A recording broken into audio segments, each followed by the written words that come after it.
Muita paz a todos. Se inscrevam no canal da TV Chico Xavier e conheça o que é o Espiritismo. Dê o seu like e compartilhe os nossos vídeos. Conteúdos genuinamente espírita. Mas o filho registrou isso.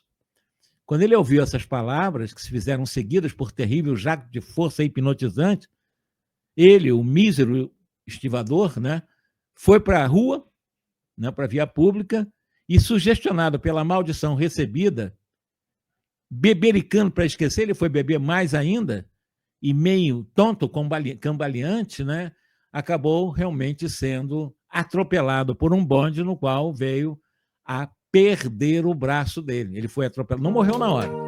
Ele apenas, naquele momento do acidente, perdeu um braço. Sobreviveu por alguns anos, coagulando, contudo, no próprio pensamento, a ideia de que a expressão do seu pai tivera uma força de uma ordem vingativa a lhe implantar no fundo da alma. O pai dele disse que ele ia perder o braço, que ia secar o braço.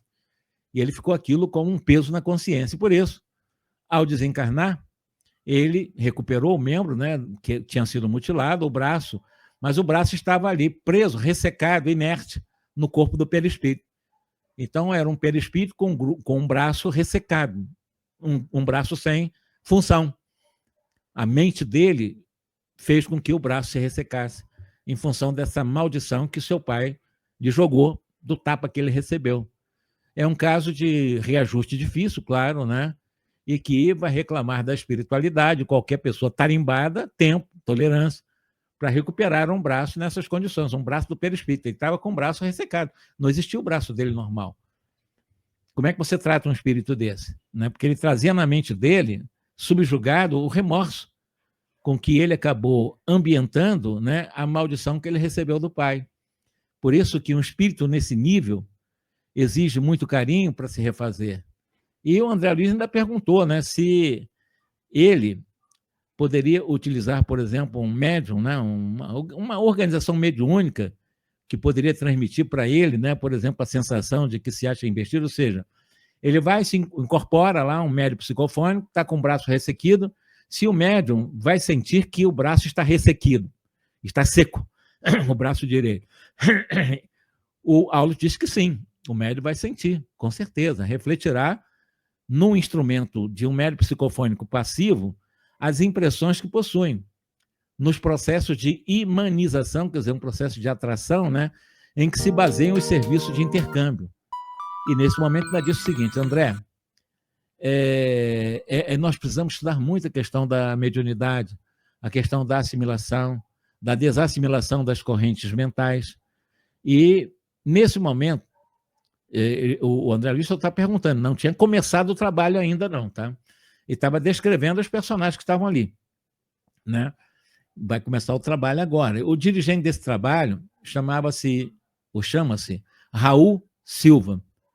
E, claro, antes de um bom trabalho, um trabalho sério, sempre há aquela oração inicial para que possa preparar o ambiente a fim de que os espíritos se preparem para o atendimento aos irmãos desencarnados.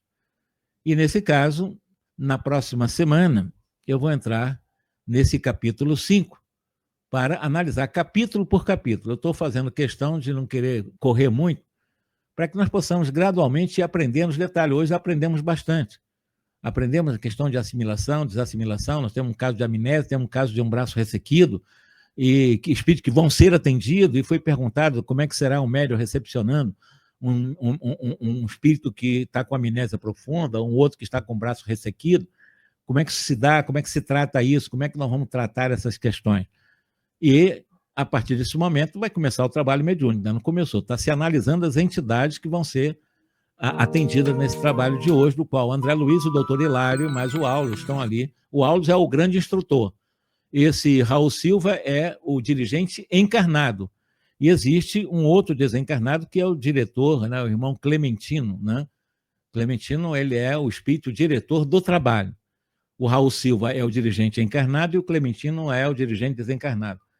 Deixemos, então, para a próxima sexta-feira que vem o 5º capítulo, a fim de não analisarmos capítulo a capítulo, temos material suficiente para que possamos ir analisando, pouco a pouco, o livro Nos Domínios da Mediunidade. Eu não tenho pressa, não adianta eu querer fazer o 5º capítulo corrido aqui e tal, e não. Vamos aprender aos poucos, gota a gota, é a melhor forma de aprendermos, né? É receber uma informação adequada para assimilarmos, decodificarmos, sintetizarmos e poder realmente colocar em prática, tá? Que Jesus nos abençoe. Um excelente final de semana para todos e até a próxima sexta-feira que vem. Muita paz.